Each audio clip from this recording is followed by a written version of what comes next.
Alright, here you go, YouTube. What she looks like after I got her cleaned up. She needs a little bit of work. Not a whole lot, but a little TLC.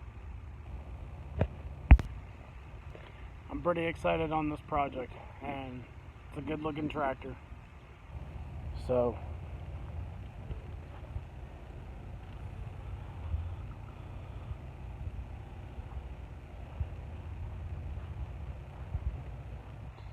you guys can see